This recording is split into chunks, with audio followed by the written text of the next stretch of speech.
থেকে যা কিছু দেখানো হচ্ছে না শুধুমাত্র এন্টারটেইনমেন্টের জন্য বানানো হয়েছে, এর কোনো খারাপ উদ্দেশ্য নেই। অযথা কেউ ভিডিওটি সিরিয়াসলি না নিয়ে দেখতে থাকো আর মজা করতে থাকো। কিছু বলবো, অনেক কিছু বলবো আজকে রাত্রে যা বলবো অনেকের নিন্দ আজকে রাত্রে হারাম হয়ে যাবে। আমি বলবো না, সে তার নিজের মুখে বলবে। কে বলবে? নিশ্চয়ই তোমরা বুঝে গেছো, আমাদের ইউটিউবে ডিজিটাল ভিখারি, দালাল, ভাগ্নের প্রেমে মগ্ন মামি। নিশ্চয়ই বুঝে গেছো কে সে, আমাদের ইউটিউবের সো কল্ড গোড়ামুখী কি দালাল। বুঝতে পেরেছো? তো যাই হোক, তোমাদেরকে তো শোনাবো আজকে নিজের মুখ থেকে জুবানি দিচ্ছে যে তার ভাগনার সাথে তার চব্য রয়েছে। এতদিন ধরে প্রুফ করে যাচ্ছিল, শুধু প্রুফ কই। যেটার প্রুফ মন্দিরা দিয়েছে দেখেছো, মন্দিরা ডাইরেক্ট বলে দিয়েছে, যা যা বলা শুনেছো তোমরা। তারপরে মন্দিরা এখন বয়স নিয়ে বলেছিল, তখন বলেছিল কি, তোকে আমি বলেছি 10 বছর। আমার তো 5-6 বছরের ডিফারেন্স রয়েছে আমার কচি প্রেমিকের সাথে, মানে ভাগনা প্রেমিকের সাথে। বুঝতে পেরেছো? তো আমি কোনো ভাট না বকে তোমাদেরকে প্রথমেই একটা অডিও ক্লিপিং শোনাই। ঠিক আছে? কি শোনাই? অডিও ক্লিপিং, যেটা নিজে জুবানি দিচ্ছে যে ভাগনার সাথে চব্য রয়েছে। তো প্রথমে তোমরা ভালো করে শুনে নাও অডিও ক্লিপিংটা। এই ভাগনার ব্যাপারটা নিয়ে আমার ননদের সঙ্গে বিরাট অশান্তি হয়েছে।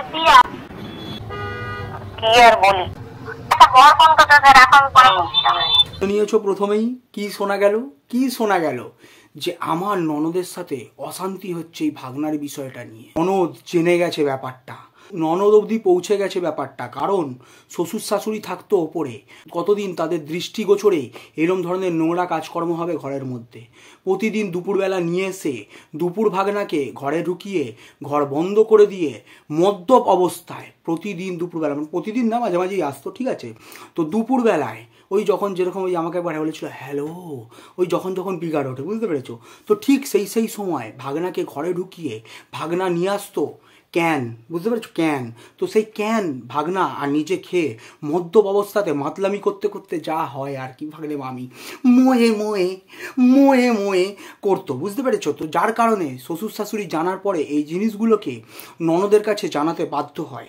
ননদ তারপরে এইসব জিনিস যখন জানতে পারে, জানাজানি হয়ে যাওয়ার পরে ননদ ভাগনাকে ভিন রাজ্যে পাঠিয়ে দেয় কাজের জন্যে। বলেছে এখানে তোকে থাকতে হবে না, এই রাজ্যেই তোকে থাকতে হবে না, তুই ভিন রাজ্যে চলে যা। তো ভিন রাজ্যে ভাগনাকে পাঠিয়ে দেওয়া হয়। তারপর থেকে এ আরও উন্মাদ হয়ে যায়, ভাগনার প্রেমে উন্মাদ হয়ে যায়, যেটা আজকে পর্যন্ত তোমরা দেখতে পেয়েছো। অন্ধকার করে দুপুর ভাগনার কথা মনে পড়ছে, অন্ধকার করে কে ঘরের মধ্যে থাকে, অন্ধকার করে কাজ চালাচ্ছিল। ও ঠিক অন্ধকার করে ঘর নিজের হাতটাকে কাজে লাগাচ্ছিল, যেটা তোমরা দেখেছো। দুপুরবেলা তোমাদের ঘরে কারোর কেউ এইভাবে অন্ধকার করে ঘরে রাখে? কারা থাকে? ডাইনিরা। আর কারা থাকে? যারা নিজের মেটাবার চেষ্টা করে। দেখতে পেয়েছো তো? নিশ্চয়ই তোমরা দেখতে প্রুফ হয়ে গেছে। তার মধ্যেও ভাগনাকে মনে পড়ছে, অথচ আমাকে ছাড়তে পারছে না, আমাকে নিয়ে ভিডিও নামিয়েছিল। তো বলছি ঘোড়ামুখী, এটাকে কি বলবি? নিজের জুবানি নয় এটা, যে ননদ জানাজানি হয়ে গেছে, ননদের সাথে অশান্তি হচ্ছে আমার এই বিষয়টা নিয়ে। অশান্তি হয়নি তোর ঘরে?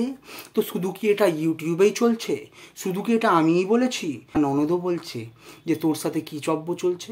আর এই কাদেরকে নিয়ে কথা বলতে আসে যে নিজের ঘরে অস্বস্তির মধ্যে রয়েছে, নিজের ঘরে নোংরামো করছে, অন্যের মা ছেলের সম্পর্ক নিয়ে নোংরা কথাবার্তা বলছে। কার কথা শুনছো তোমরা? কার কথা? এর থেকে নোংরা জঘন্য ছোট লোক এই ইউটিউবে আর নেই। ওই নাকি বলছিল না যে দলের দরকার পড়ে। আমাকে এখনও দেখো, কাউকে এখনও পর্যন্ত আমি কমিউনিটিতে তুলিনি। হ্যাঁ, দল কার দরকার পড়েছে দেখো, কমিউনিটিতে তুলছে যারা আমার এগেনস্টে ভিডিও করছে। আরে থাক, আমি আমার জন্তু জানোয়ারের সাথে নিজেকে তুলনা করতে চাই না। কারণ তুই আগেরবার জিজ্ঞাসা করেছিলিস, এই বলেছিলিস না সিংহ, তো তোর মা গেছিলো জঙ্গলে, নাকি তোর সিংহ মামা এসেছিলো ঘরে? হ্যাঁ, মামা যাই হোক, মামার সাথেই হতে পারে। আর বলছি, তুই যে এরকম করে লোকের সম্পর্কগুলো দেখিস, মা ছেলের সম্পর্ককে নোংরামো কথা বলিস মা ছেলের সম্পর্ক নিয়ে, তো তোর মায়ের সাথেও কি তাহলে মামার সম্পর্ক ছিল? তোর মায়ের সাথেই মামার সম্পর্ক ছিল, তারপরে কি তোরা 3টে এসছিলিস? হতে পারে এই জিনিস কোনো কিছু ফেলা যাবে না। কারণ তুই যা ক্যালমা দেখাচ্ছিস আর যা প্রুফ তোর জন্য আমি দিচ্ছি ইউটিউবে, এর থেকে বড় বক্ষম জুতো আর কি হতে পারে বল? তুই আর কি হতে পারে? তো যাই হোক বন্ধুরা, আশা করছি আবার আজকে রাত্রিরে মাথা চুলকাতে রাত 3টের সময় কমিউনিটি পোস্ট দেবে, নিন্দ হারাম হয়ে যাবে, তাই না? খুব কালকে কী সব ভুলভাল ভিডিও নামিয়ে আমাকে নিয়ে অনেক বড় কথা বলছি, বল না কি আছে সেগুলো বের কর, আমিও তো চাই। আমিও তো দেখতে চাই কি জিনিস হতে চলেছে, কি জিনিস হচ্ছে, একটু বল না, এরকম লুকিয়ে চুরিয়ে কেন করছিস? আমি লুকিয়ে চুরিয়ে কিচ্ছু করি না, যা করি অন ক্যামেরা করি, ঠিক আছে? যা করি দেখ অন ক্যামেরা করি, ঠিক আছে? তোর সাথে যে খেলাটাও হবে সেটা অন ক্যামেরাই হবে। তো চলো বন্ধুরা, তোমরা সকলে ভালো থেকো, সুস্থ থেকো, সঞ্জয় স্যারের পাশে থেকো। দেখা হচ্ছে আবার আগামীকাল নতুন একটা ভিডিওতে। আপাতত টাটা।